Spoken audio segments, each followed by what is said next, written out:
नमस्कार दोस्तों, स्वागत है आप सभी का आपके अपने YouTube चैनल शिक्षा अकेडमी में। दोस्तों, आज के इस वीडियो में हम पढ़ने वाले हैं 10,000 वन लर्नर प्रश्नों का भाग 15, जिसमें हम आज 100 प्रश्न यहां पर कंप्लीट करेंगे, जो कि आपके सभी एग्ज़ामों के लिए बहुत ही ज़्यादा इम्पोर्टेंट साबित हो सकते हैं। तो वीडियो को बिना कोई स्किप किए पूरा ज़रूर देखें और कमेंट करके हमें बताएँ कि आपको यह वीडियो कैसा लगा। तो आइए स्टार्ट करते हैं।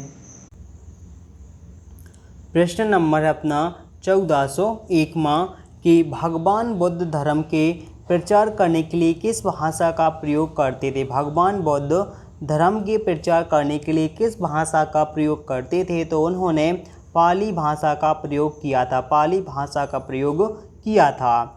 हरित क्रांति के जन्मदाता किसे कहा जाता है। हरित क्रांति का जन्मदाता किसके लिए, डॉक्टर नॉर्बर्ट बोरलॉग को कहा जाता है। डॉक्टर नॉर्बर्ट बोरलॉग के लिए हरित क्रांति का जनक या जन्मदाता कहा जाता है।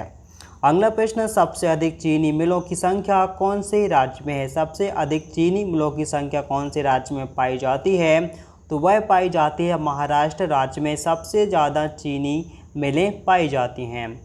अगला प्रश्न, भारत का राष्ट्रीय खेल कौन सा माना जाता है। भारत का राष्ट्रीय खेल कौन सा माना जाता है, तो हॉकी खेल को मानते हैं भारत का राष्ट्रीय खेल। अगला प्रश्न, विश्व का सबसे बड़ा महाद्वीप कौन सा है। विश्व का सबसे बड़ा महाद्वीप है एशिया महाद्वीप। एशिया महाद्वीप यह विश्व का सबसे बड़ा महाद्वीप है। अगला प्रश्न, मछली का लीवर किस विटामिन से भरा हुआ होता है। मछली का जो लीवर होता है इसमें कौन सा विटामिन होता है, तो विटामिन डी की मात्रा सर्वाधिक होती है।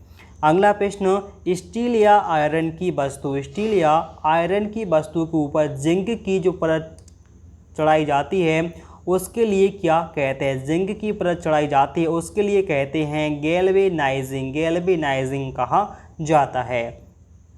भारत की संविधान सभा के अस्थायी सभापति कौन बने थे। भारतीय संविधान सभा के जो अस्थायी सभापति थे वह बने थे डॉक्टर सच्चिदानंद सिन्हा को बनाया गया था।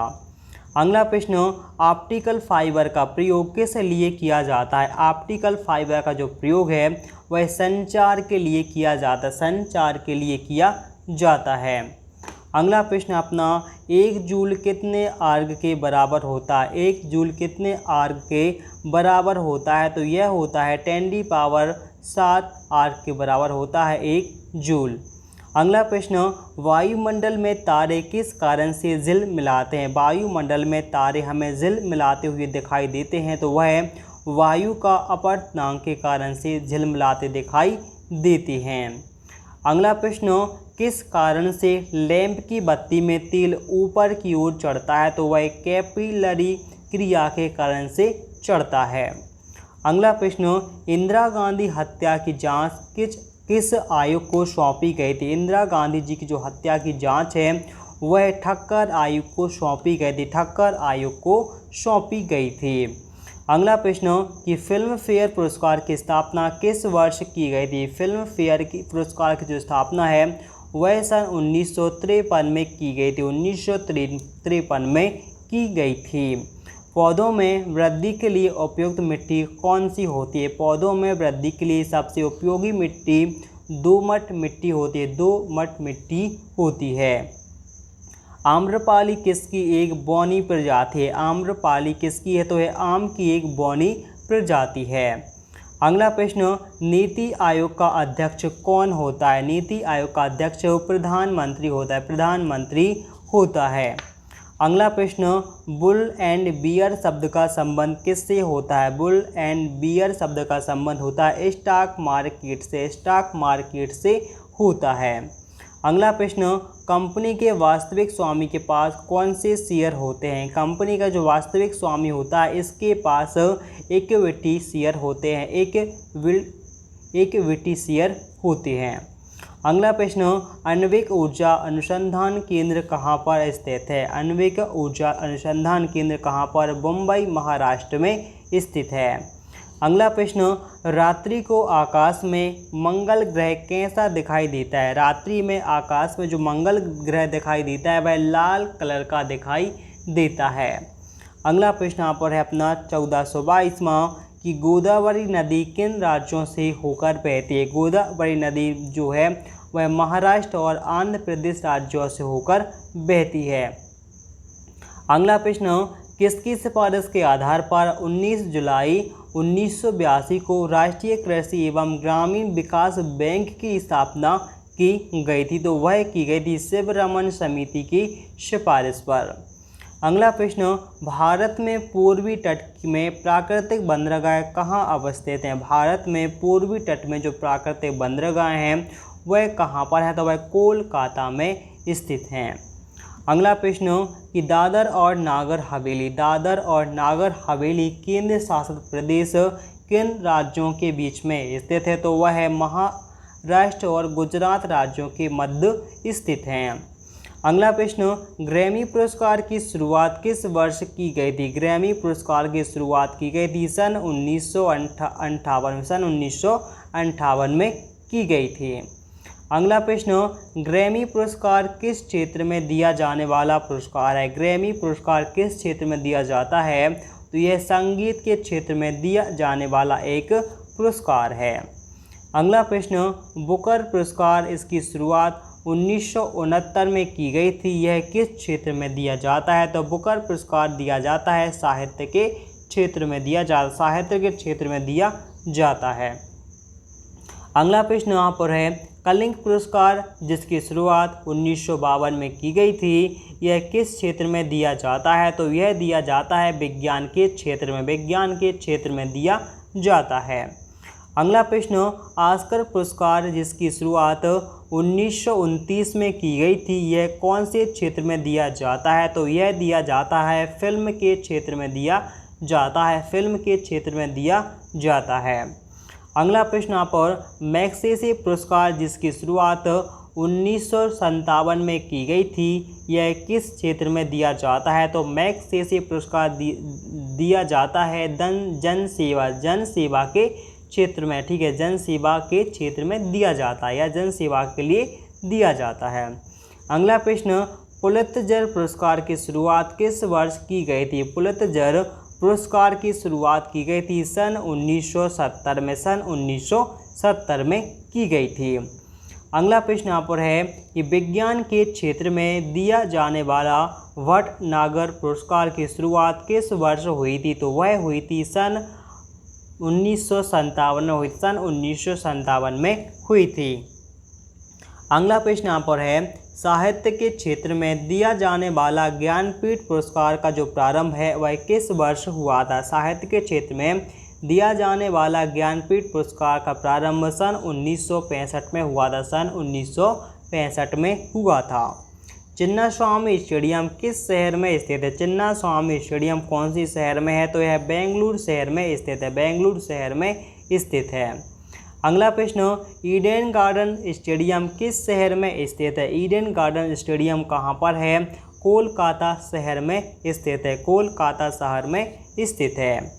ध्यानचंद स्टेडियम किस शहर में स्थित है। ध्यानचंद स्टेडियम यह लखनऊ शहर उत्तर प्रदेश में स्थित है। अगला प्रश्न, दुनिया का सबसे बड़ा स्टेडियम नरेंद्र मोदी स्टेडियम कौन से राज्य में है। दुनिया का सबसे बड़ा स्टेडियम नरेंद्र मोदी स्टेडियम यह गुजरात राज्य में फैला है, गुजरात राज्य में अवस्थित है। अगला प्रश्न यहाँ पर है कि बिहू किस राज्य का एक प्रमुख त्योहार है। बिहू किस राज्य का एक प्रमुख त्योहार है। तो वह है असम राज्य का एक प्रमुख त्योहार है। अगला प्रश्न, छठ पूजा किस राज्य में मनाई जाती है। छठ पूजा किस राज्य में मनाई जाती है। तो वह बिहार राज्य में मनाई जाती है। अगला प्रश्न, ओणम त्योहार किस राज्य का प्रमुख त्योहार है। ओणम त्योहार यह केरल राज्य का एक प्रमुख त्योहार है। अगला प्रश्न, सरहुल त्योहार किस राज्य का एक प्रमुख त्योहार है। सरहुल त्योहार किस राज्य का एक प्रमुख त्योहार है। तो वह है झारखंड राज्य का प्रमुख त्योहार है। अगला प्रश्न, तमिलनाडु राज्य का प्रमुख त्योहार कौन सा है। तमिलनाडु राज्य का जो प्रमुख त्योहार है वह है पोंगल त्योहार। अगला प्रश्न, दुर्गा पूजन त्योहार किस राज्य में मनाया जाता है? दुर्गा पूजन जो त्यौहार है यह मुख्य रूप से पश्चिम बंगाल में मनाया जाता है, पश्चिम बंगाल में मनाया जाता है। अगला प्रश्न, भारतीय संसद के दो सत्रों के बीच अधिकतम कितना समय अंतर होना चाहिए? तो अधिकतम 6 महीने का समय अंतर होना चाहिए। धन विधेयक कौन सी सदन में प्रस्तावित नहीं किया जा सकता? धन विधेयक को राज्यसभा में प्रस्तावित नहीं किया जा सकता, केवल लोकसभा में ही प्रस्तावित किया जा सकता है। अगला प्रश्न यहाँ पर है कि भारत का सर्वोच्च विधि अधिकारी कौन होता है? भारत का सबसे बड़ा जो विधि अधिकारी होता है वह होता है अटॉर्नी जनरल होता है। क्या होता है? अटॉर्नी जनरल होता है। अगला प्रश्न, कपास के उत्पादन के लिए कौन सी मिट्टी उपयुक्त होती है? कपास के उत्पादन के लिए काली मिट्टी या रेगून मिट्टी उपयुक्त होती है। अगला प्रश्न, सरदार सरोवर परियोजना किस नदी पर निर्मित है? सरदार सरोवर परियोजना यह नर्मदा नदी पर स्थित है, नर्मदा नदी पर निर्मित है या स्थित है।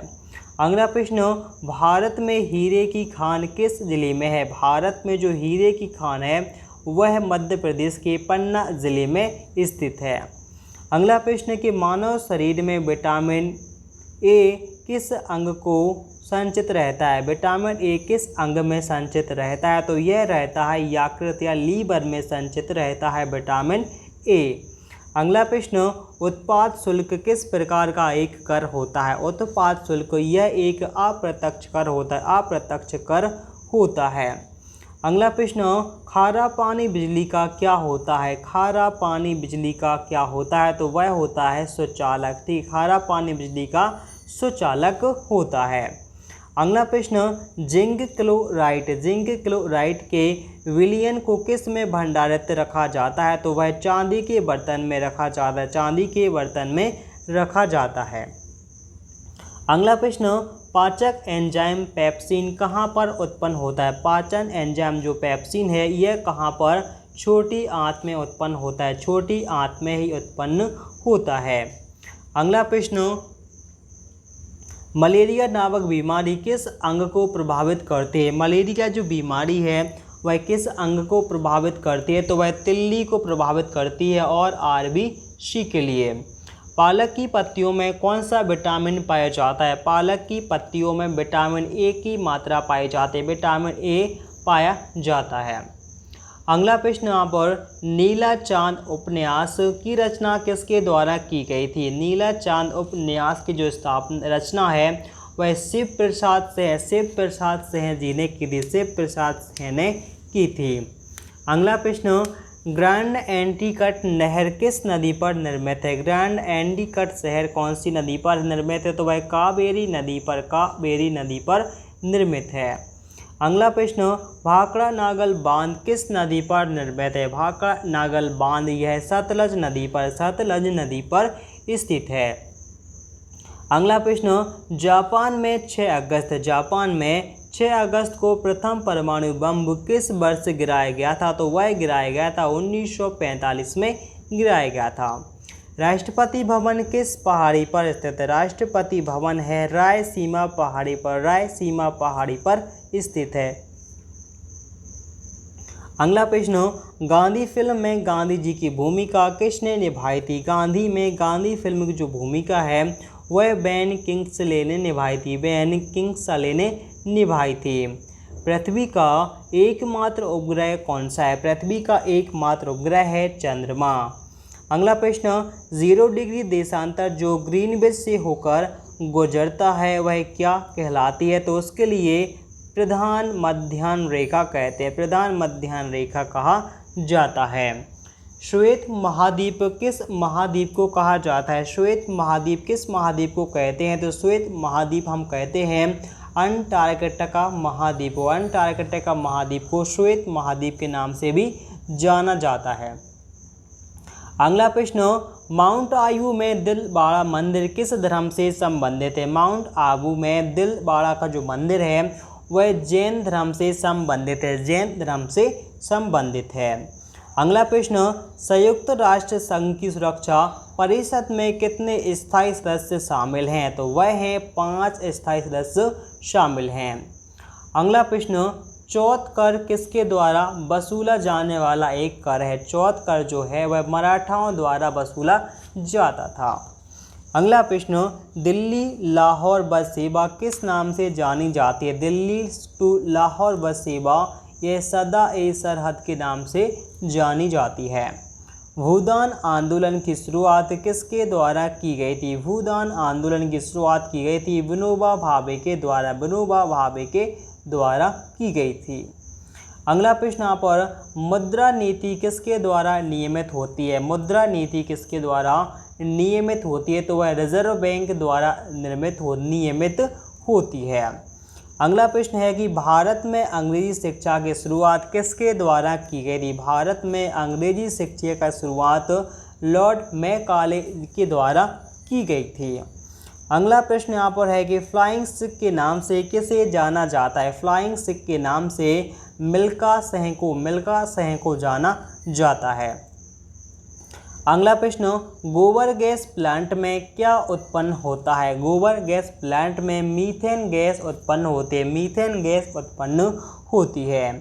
दूध का रंग सफ़ेद किस कारण से होता है? दूध का रंग सफ़ेद होता है कैसीन के कारण से, कैसीन के कारण से होता है।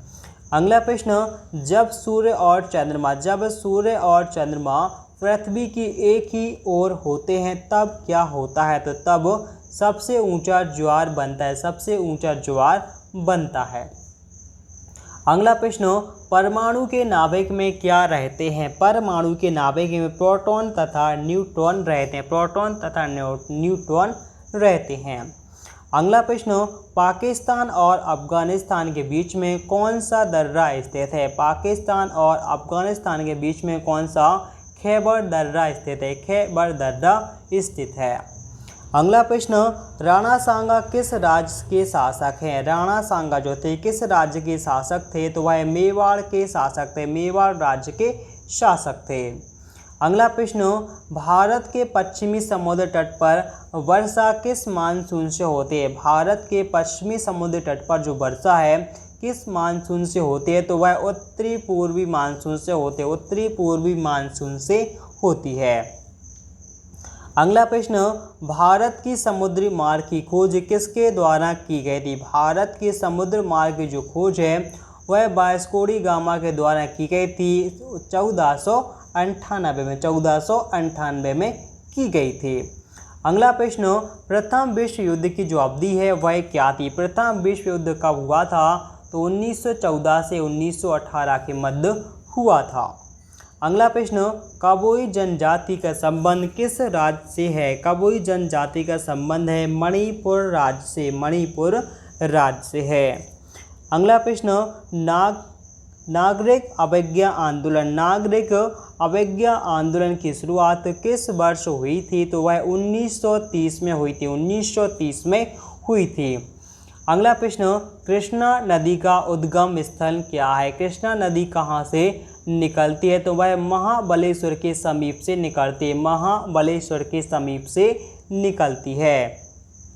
सूर्य के चारों ओर पृथ्वी की परिक्रमा कौन करता है? सूर्य के चारों ओर पृथ्वी की जो परिक्रमा है इससे क्या होता है? तो इससे होता है ऋतु का परिवर्तन होता है, ऋतु परिवर्तन होता है परिक्रमण से या परिक्रमण के कारण से। अगला प्रश्न, एक बाइट कितने बिट के बराबर होता है? एक बाइट कितने 8 बिट के बराबर होता है। अगला प्रश्न, लेटेराइट मिट्टी में किसकी अधिकता होती है? लेटेराइट मिट्टी में किसकी अधिकता? लोहा की अधिकता होती है, लोहा की अधिकता होती है। अगला प्रश्न, टीपू सुल्तान कहाँ का शासक था? टीपू सुल्तान कहाँ का? मैसूर का शासक था, मैसूर का शासक था। अगला प्रश्न, शिवाजी का उत्तराधिकारी कौन बनाता? शिवाजी का जो उत्तराधिकारी है वह कौन बनाता? संभाजी बने थे, संभाजी को बनाया गया था। अगला प्रश्न, सती प्रथा को 1829 में अवैध घोषित किसने करवाया था? तो वह विलियम बेंटिक ने करवाया था, विलियम बेंटिक ने करवाया था। रोलैक एक्ट किस वर्ष पारित किया गया था? तो यह 1919 में पारित किया गया था। 1919 में रोलैक एक्ट पारित किया गया था। अगला प्रश्न, मुस्लिम लीग ने भारत विभाजन की मांग किस वर्ष की थी? मुस्लिम लीग ने भारत विभाजन की मांग 1940 में की थी। 1940 में की थी। अगला प्रश्न है कि राष्ट्रपति द्वारा 2 आंग्ल भारतीयों को लोकसभा में मनोनीत करने का अधिकार किस अनुच्छेद में के तहत प्रदान है? तो वह अनुच्छेद 331 के तहत किया जाता है। मनुष्य की त्वचा सबसे ज़्यादा मोटी किस अंग में होती है? मनुष्य की त्वचा सबसे ज़्यादा मोटी कहाँ पर होती है? तो पाँव के तलवे में सबसे मोटी त्वचा होती है। अगला प्रश्न यहाँ पर है कि भारत में पंचवर्षीय योजना को प्रारंभ करने का जो उत्तरदायी है वह किसका होता है? तो वह राष्ट्रीय विकास परिषद का होता है। अगला प्रश्न, भारत में नई उदार औद्योगिक नीति किस वर्ष घोषित हुई थी? तो वह 1991 में घोषित हुई थी। 1991 में घोषित हुई थी। अगला प्रश्न है अपना कि केला में कौन सा विटामिन पाया जाता है? केला में कौन सा विटामिन पाया जाता है? तो केला में विटामिन ए पाया जाता है। विटामिन ए पाया जाता है केला में। अगला प्रश्न यहाँ पर है, भारत का पहला परमाणु रिएक्टर कौन सा है? भारत का पहला जो परमाणु रिएक्टर है वह कौन सा है? भारत का पहला परमाणु रिएक्टर का नाम है अप्सरा। क्या नाम है? अप्सरा नाम है भारत का पहला परमाणु रिएक्टर का। तो दोस्तों इसी के साथ आज का यह वीडियो होता है यहीं पे समाप्त। तो वीडियो आपको कैसा लगा प्लीज़ आप कमेंट करके हमें ज़रूर बताएं। तो मिलते हैं नेक्स्ट वीडियो में, तब तक के लिए बाय।